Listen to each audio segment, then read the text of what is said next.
Entry denied for Americans in Africa? Listen, this is the rise of new visa walls and rules in a couple of nations in Africa that are targeting Americans. And you can probably guess why. The current administration, President Donald Trump, had it so that a couple of West African nations would not be able to come into America without a $10,000 bond. Some sources say $15,000. But guess what? We're gonna get into it in this video. In a world that was once eager to welcome U.S. expats and travelers with open arms, the tables are turning quicker than ever. Fast-growing African cities that were once beacons of opportunities for remote workers, expat, military, embassy employees, all the things, are now finding themselves locked out of the vast continent, okay? It's data-backed diplomacy, reciprocity, and rising restrictions. And we can't be mad at some of these nations because, let's be honest, America hasn't exactly been the best big brother, so to speak. And this isn't fear-mongering, friends. This is data-backed restrictions in real time. Get this, in 2025 alone, 3 nations, Mali, Zimbabwe, and Nigeria, have taken formal action to restrict or recalibrate travel access for American citizens. And if you think this is just a momentary government issue, you probably want to think again, because you are in for a rude awakening unless you choose the best countries to move to in Africa in 2026 and beyond. Mali, the country of Mali, that is close friends with Niger and Burkina Faso, has set the tone with the $10,000 visa bond to enter their country. Mali's announcement isn't just some new thing that came out, okay? You read that right. To even visit America, you must post a financial, to even visit Mali, Americans must post a financial bond, the same requirement that was once imposed by the U.S. or is currently imposed by the U.S. on African nationals. Mali says this is reciprocity. This is not punitive. We don't hate you, nothing like that. But your president imposed this on us, and so we're imposing it right back to you. Whew. And what America asks of our citizens, now we ask in return. And the implication is clear. Africa is no longer tolerating imbalanced relationships. And Americans who thought the Global South was a forever backup plan are now realizing, the bridge is burning because of this current administration that is in America. It's quite crazy, isn't it? It's something that's just like, it is what it is. You have to reap what you sow at the end of the day, but it's definitely bittersweet for those who may have wanted to go to Mali and travel on vacation. You're gonna have to have that $10K bond like they said. But let's zoom over to another country in West Africa, Nigeria. Now, Americans going to Nigeria, get this, you're gonna get a single entry, 3-month only visa.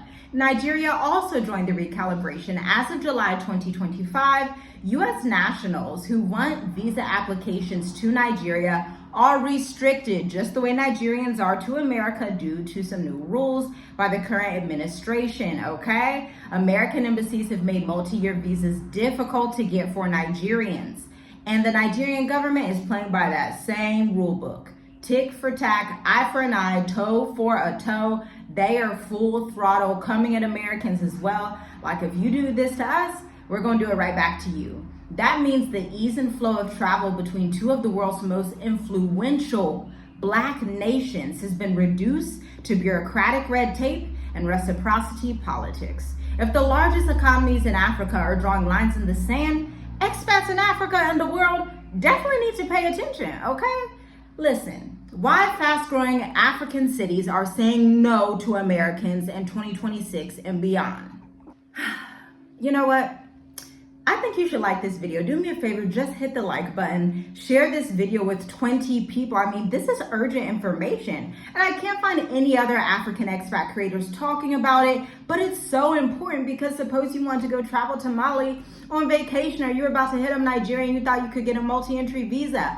People are looking at Americans differently. This comes with the fall of one of the greatest so-called nations on the earth, because everybody sees, actually, it's not the greatest so-called nation. And when you put all these rules on us, we're going to slap them right back onto you and see how that works out for you. And if you're an American expat that's been trying to move abroad, you may want to quicken up your plans, and you may want to look into a Mauritius, a Botswana, a Namibia, a Rwanda, a Zambia. You may want to look at somewhere that is right now pretty cool and pretty stable, because nothing lasts forever. And so while you have a good leg up in one country, you want to get there, get it, and just settle yourself so you can be good, okay? But listen, what's more alarming? This trend is taking off in Africa's largest cities. I mean, did y'all hear what happened in Nairobi, Kenya? They were protesting passport bros, okay? They don't want none of them, and I can't even blame them, right? Like, what people be doing is shady up on here on this YouTube street, okay? Some of this YouTube stuff, you like, this is the ghetto. Like, this is crazy. Y'all acting crazy out here. And remember, the Kenyan ETA promised quicker bookings, but let's be real. You're no longer just visiting Kenya. You're gonna be under a super microscope, okay? Now, in Accra, Ghana, land acquisition is being reviewed by foreigners, especially near economic development zones, and several expats in 2025 have seen land lease reversals and permit delays. This is something that's not rare on the continent unless you are looking at the least corrupt African countries list and you're choosing the right country. Now, Lagos, Nigeria, which is the financial powerhouse, they have implemented stringent checks on foreign professionals, especially those with multi-year business investments or local hiring plans. This wave of American denial is not just random, friends. This is literally the global South reclaiming their narrative control. And we can't blame them, because look, they've been oppressed and colonized for so long. All you can do is respect it and see where you can get in, where you fit in. African nations are no longer interested in playing Plan B with America, okay? They're demanding respect, reciprocity, and real economic participation. And it's working. While Western media paints the continent as unstable and somewhere you should never go, and there's never going to be water and electricity, oh my gosh, while they're doing all those shenanigans, what's actually happening is the start of the new economic empires, stronger border policies, and a new guard of Africa's first government, okay?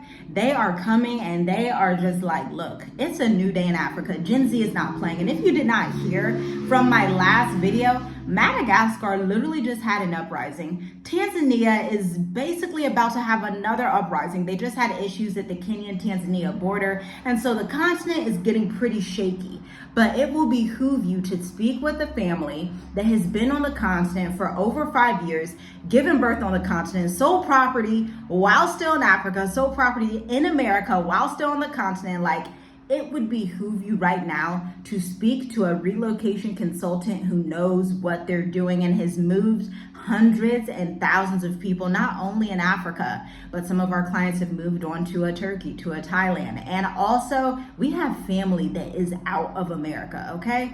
Aunts, uncles, like our whole family on both sides, they're not down with America like that. They see the ship crashing, and some of them went before us and gave us the blueprint like, look, you do not have to stay in America longer than you feel welcomed.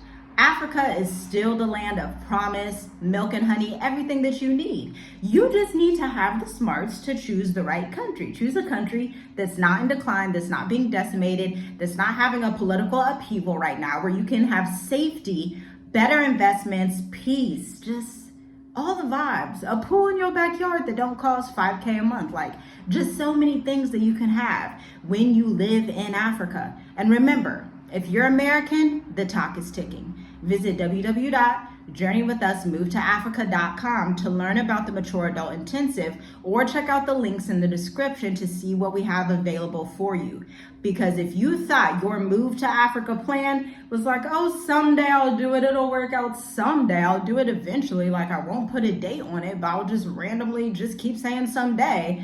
Well, my friend, that window may be closing faster than ever before. The longer you delay, the harder it will become for you to leave America for Africa. or other countries in the world. Because once African nations create tiered visa regimes, and they are, early movers will be grandfathered in. Yes, while latecomers may face steep fees, high barriers, or outright rejection. Don't be a late bloomer, okay? Don't be an African continent late bloomer. Be someone that's an early stage investor, an early stage mover that is ready to hit the ground running. There are still a lot of residence options out here if you choose the right countries. Again, some of those right countries: Mauritius, Botswana, Namibia, Seychelles, Senegal. You could still do Ghana. Ghana is also a great one, but you have to be very discerning. These are just some of the greatest ones. Zambia, we have clients that have lived down there for years and had a lot of prosperity down there. And so you want to know which country is going to be best for you. And so if you're like, girl, I don't know what to do next. Well, let me tell you, act now. Don't wait until every door is shut. Don't come on this here YouTube channel a year from now after everything is shut down. You're like, I could have did this, I could have did that. I heard they had this going. Like, don't wait. Nothing lasts forever. Number 2, apply for residency where long-term programs still exist, i.e. Cape Verde, Seychelles, Mauritius, Rwanda. Diversify your options. Have 2 to 3 other countries you are legally prepared to enter in and stay in long-term. Secure your land, housing, or residency before it becomes ultra-competitive. And stop assuming the West is the only territory on the earth that makes rules. The Global South has entered the chat. Look, Americans that plan late are now facing what Africans have long endured: headaches, limited access, visa denials, nationalistic gatekeeping. The difference? You have the privilege of options. You have the privilege of watching this channel and following our journey, being subscribed to members only, where we literally documented our journey from Tanzania to Mauritius, with Tanzania becoming somewhere that is increasingly politically unstable, but we saw the warning signs 2 years in advance. You have the ability to literally subscribe to members only right now, see the whole journey and why we make forward-thinking decisions. We see the gaps in the things most people don't see, and they think, oh, you're just freaking out. Then 2 years down the line, you're like, oh, that's why you made that decision. Be the early mover that makes the early decision, okay? This is not just about travel anymore either. This is about global mobility, dignity, and strategic sovereignty. If you're serious about relocating, retiring, or raising a family abroad, the time for wishful thinking is now over. Welcome to the reciprocity era. Shalom, shalom. I'll see you in the next video.